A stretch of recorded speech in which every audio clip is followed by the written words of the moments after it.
Hello there, my name's Tracy Elsom. I'm an independent Stampin' Up! Demonstrator based in Canada.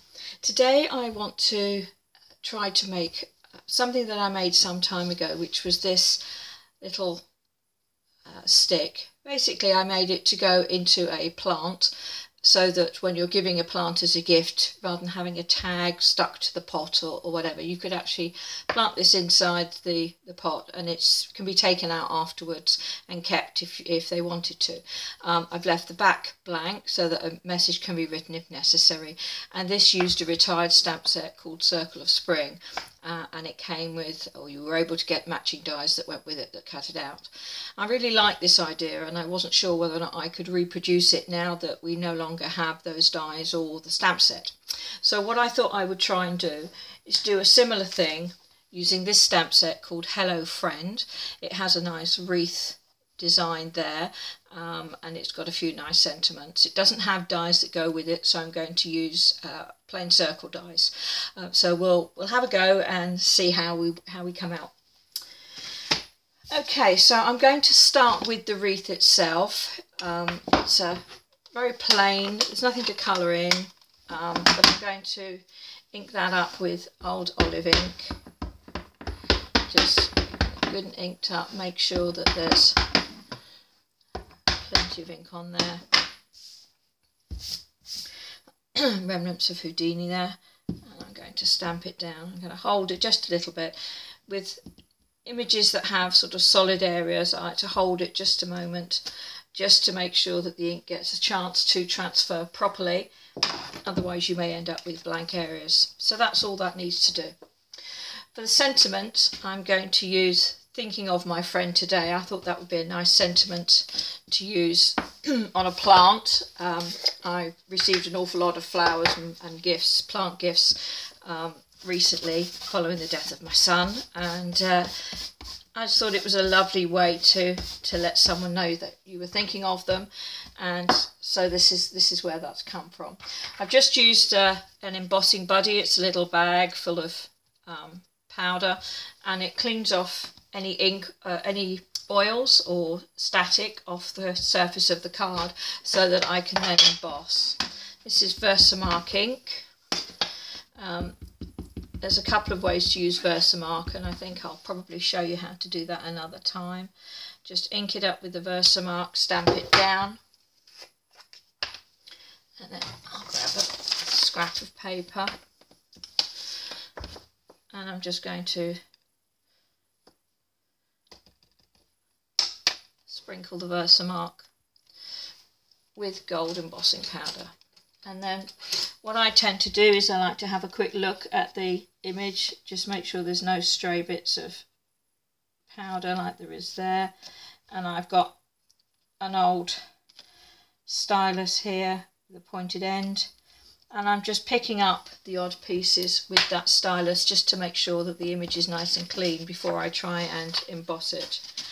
There are ways to attempt to remove embossing once it's been done. If there's the odd speck, I have managed to do that, but it's not something that I like to do because you've no guarantee it's going to work, so I'd rather prevent it rather than deal with it afterwards. Okay, so I'm just going to heat emboss that now. So if you've got your sound turned up, turn it down very quickly just so that we can get this embossed. I'm just going to heat my heat tool up just for a second or two, just to get it nice and warm. Just noticed another speck there. There we go. Right, let's give this a go. Okay, I start by embossing on the back. You can see the paper's already curving, the card is already curving. So I warm up the card on the back, get it to curve one way, and then when I actually emboss, you can see it happens very quickly once the heat tool is hot.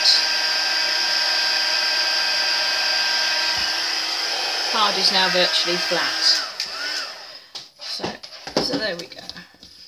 So as you can see, it bends one way, and then by heating it on the front I can bend it back the other way, and that's come out beautifully. I'm really pleased with that. Okay, so the next thing to do is to start cutting. So I'm going to bring in my Big Shot here. Let's get rid of that ink pad. We're done with that. So bring in my Big Shot, and we're going to use the Layering Circles framelits with my very, very well worn pads. There's my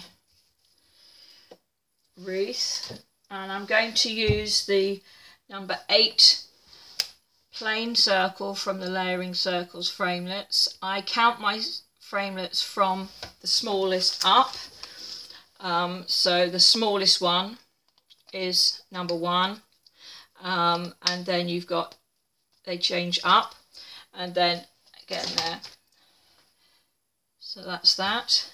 And then for my embossed sentiment, I'm going to use the number 2 on that.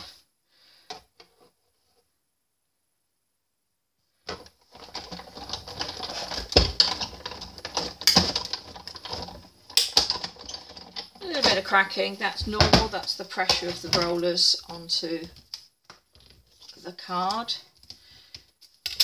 So that's those 2, and I'll need an additional plain circle for the to go on the back, and I want to look at putting some gold foil underneath my sentiment. Now, if you put the foil through like that with my very, very well worn pads, then the cut marks that are in my pads are likely to end up on that foil. So what I'm going to do is put the framelit down, put a little piece of paper, it's very thin paper, it's not a shim, it's just to protect the surface of that foil from the marks on the pad. So I'll run that through.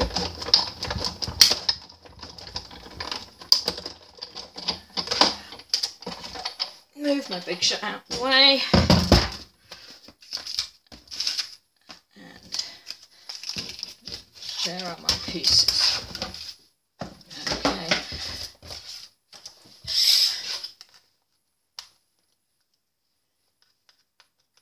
So you can see that the paper has got a lot of marks and things on it, but my foil is completely free of any blemishes, which is exactly what I wanted.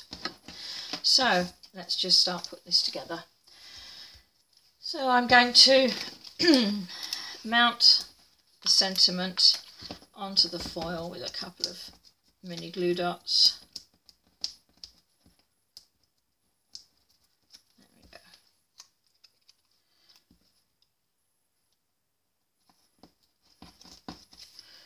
That's centered. Then I'm going to do the same on there. And that's overkill, but I want to try and keep it level. So I'm going to use 3.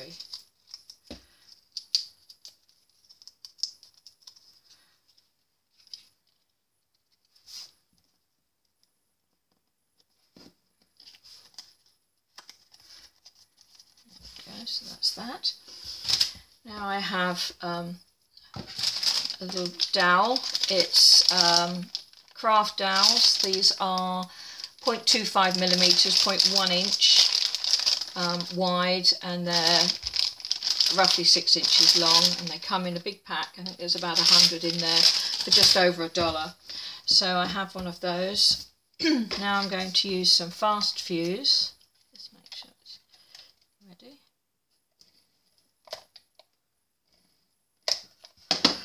And I'm going to put my dowel into place with the fast fuse, and then I'm going to run, make sure that that's in the centre, which it isn't.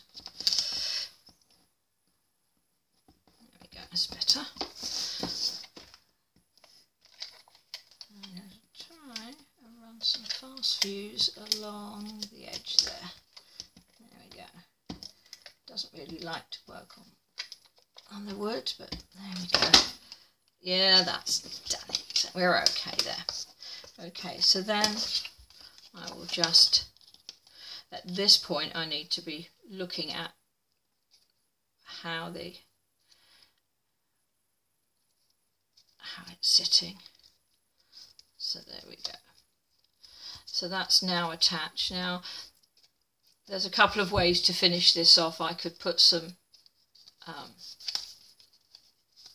dimensionals in there and leave it open like that, but I'm actually going to use a little bit of multi-purpose liquid glue just on the inside there. I'm pushing it quite far in so that when I squeeze it together it's not going to all squidge out the edges, but that will just hold it in place there. Give it a second. Obviously it's fighting against the fact that it's being held up by the stick, but there we go. Now all I need to do is to create a bow to go with it. I have this is made by Dough Crafts. It's my secret weapon and it's what I like to use when I'm making bows. This is the double stitched ribbon in Daffodil Delight. Absolutely lovely, crosses on one side, lines on the other. And to make a bow with this, I think I should do it that way. You can make the bow as big or as small as you like. And literally, if I am making a bow that's not tied around something, if I just want a loose bow, I always use this. There you go. It's as simple as that. I check the bow on the front, make sure I like how it looks. Pull it tight, pull it off. And I have a bow. Isn't that gorgeous? That's lovely. So there you go. My secret is out.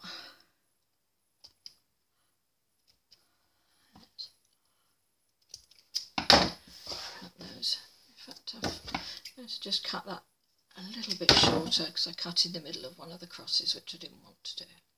So now all that's left to do is to attach that, and I think I'm going to use mini glue dots for this, just because I want those bow tails to come down. So I'm going to force them to come down where I want them.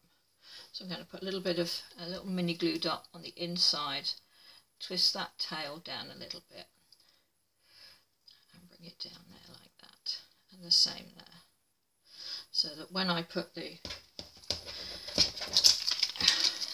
this onto the stick, it's actually going to go where I want it to go. So there we go. Let's put this on, bring the tails down, and there we have it. Little gift, can go into a plant. You can still write on the back, and it's all done. Well, thank you very much. I hope you've enjoyed that, and I will see you again soon. Bye bye.